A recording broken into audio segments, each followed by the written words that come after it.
جو اللہ کا خوف بتایا گیا نا وہ بہت مس انڈرسٹوڈ ہے، اس میں بڑی زیادتی ہوئی ہے کہ اللہ کا خوف کرو۔ اللہ کا خوف یہ نہیں ہے کہ آپ کو دوزخ میں ڈال دے گا، یہ تو دوزخ کا خوف ہے، اللہ کا تو نہیں ہے، اور دوزخ تو اللہ کی ایک ادنا مخلوق ہے۔ اللہ کا خوف یہ ہے کہ اللہ اپنی یاد آپ کے سینوں سے نکال نہ دے،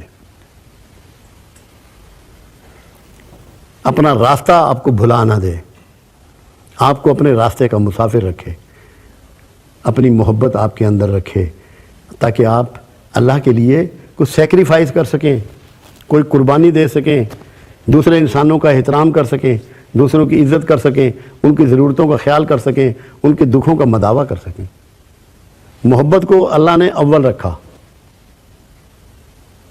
ہر حال میں۔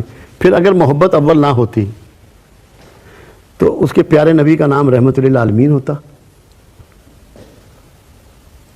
نام بھی یہی دیا، صفتیں بھی یہی دی، اور خود کو اپنے لیے اللہ نے رب العالمین کہا، پالن ہار، پالنے والا۔ تو کیا محبت کے بغیر پالا جا سکتا ہے؟ ایک بکری کا بچہ آپ محبت کے بغیر نہیں پال سکتے۔ کہاں انسان کی تربیت، اس کو پروان چڑھانا، اس کو زندگی میں کامیاب کرنا، اس کو شادی کی اہلیت حاصل ہو جانا، نئی دنیا وہ پیدا کرتا ہے، یہ سب کچھ محبت کے جذبے ہیں۔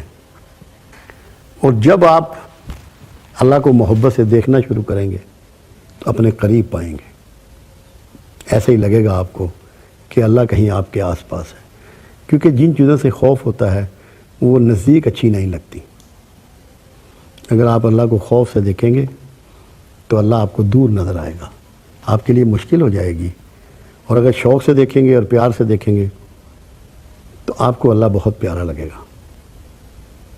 کیوں؟ یہ بالکل آپ کا وہ اقدام ہوگا جو اللہ آپ کے ساتھ بیہیو کر رہا ہے۔ اللہ آپ کو محبت سے پالتا ہے، محبت سے دیکھتا ہے، اور کتنی بڑی بات ہے مالک کی۔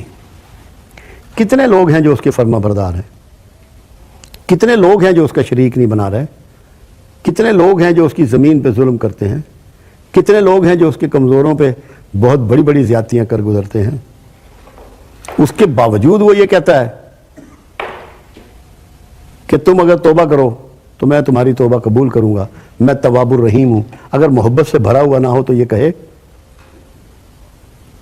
میں تواب الرحیم ہوں، میں معاف کرنے والا ہوں، اور یہاں تک کہتا ہے کہ شرک کے علاوہ سارے گناہ معاف کر دوں گا۔ بغیر محبت کیا ایسا ہو سکتا ہے؟ اور آپ یقین کر لیں، جو یہ چاہے کہ اللہ مجھے معاف کر دیں، اللہ مجھ سے پیار کرے، اس کے دو ہی راستے ہیں۔ ایک تو اللہ کی مخلوق کا احترام کرو اور ان سے محبت کرو، اور دوسرا جس کسی نے آپ کے ساتھ زیادتی کی ہے اس کو معاف کر دو۔ جب آپ ایسا کریں گے تو انشاءاللہ العزیز اللہ بھی آپ سے زیادہ محبت شروع کر دے گا، آپ کو بھی اللہ سے زیادہ محبت شروع ہو جائے گی۔ پریکٹس اس کو اس طرح کریں تاکہ آپ میں اس کی محبت بڑھتی چلی جائے۔ آپ کی حیثیت 1 روپے کی ہے یا 1 کروڑ روپے کی، کچھ نہ کچھ روزانہ اس کے راستے میں خرچ کرنا شروع کر دیں۔ اپنے بچوں کو اسکول جاتے ہوئے پیسے نہیں دیتے؟ محبت نہ ہو تو دے سکتے ہیں۔ ان کے جوتے پالش کرتے ہو، ان کے کپڑے صاف کرتے ہو، ان کے دانت صاف کراتے ہو، ان کی صحت کا خیال رکھتے ہو، تو محبت تو تم میں موجود ہے۔ اس میں تھوڑی سی تبدیلی کر لو، اس میں اللہ کو بھی انٹر کر لو، کہ جن کو یہ میسر نہیں ہے ان کو یہ چیزیں باہم پہنچانا شروع کر دو، تو تمہاری محبت اللہ کے ہاں کنفرم ہو جائے گی۔ اور جو اللہ کا محبوب ہے اس کو بھی محبوب کر لو۔ جب اس کو محبوب کر لو گے تو تم بھی اللہ کے محبوب ہو جاؤ گے۔ اللہ نے قرآن میں اس کو واضح کر دیا کہ اگر تم میرے حبیب کی طریقے پر پیروی پر چلو تو میں تم سے محبت کروں گا اور تمہارے گناہ معاف کر دوں گا۔ تو جس سے اللہ کو اتنی محبت ہے کہ اللہ اس محبت کو ڈکلیئر کر رہا ہے، آپ بھی اس سے محبت شروع کر دیں، اللہ آپ سے بھی اتنی محبت شروع کر دے گا۔ تو محبت ہی وہ روٹ ہے، وہ آنکھ ہے جس سے ہمیں اللہ کو دیکھنا ہے۔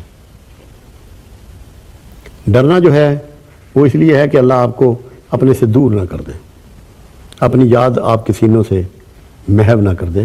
تو اس لیے یہ سوال آپ کا جو ہے، یہ شمس تبریز کی بات ہے جو رومی سے اس نے کی، یہ بنیاد ہے اس بات کی کہ آپ کو زندگی میں پیٹرن کون سا اپنانا ہے، خوف کا یا چاہت کا، محبت کا۔ جتنے بھی صوفی گزرے ہیں جو اولیاء اللہ کہلائے عظیم لوگ، ان کا پیٹرن جو ہے وہ اللہ سے محبت ہی کا رہا، کیونکہ یہی انبیاء کا طریقہ ہے۔ اگر محبت نہ ہوتی تو کیا ابراہیم علیہ السلام آگ میں کودتے؟ محبت نہ ہوتی اپنے بیٹے کے گلے پہ چھری چلاتے؟ محبت نہ ہوتی تو اپنی زوج کو اور اپنے بیٹے کو لک و دک صحرا میں چھوڑ جاتے؟ یہ سب محبت کے انداز ہیں، محبت کے پرتو ہیں۔ اسی کو اپنائیے اور اسی انداز سے اللہ کو دیکھیے۔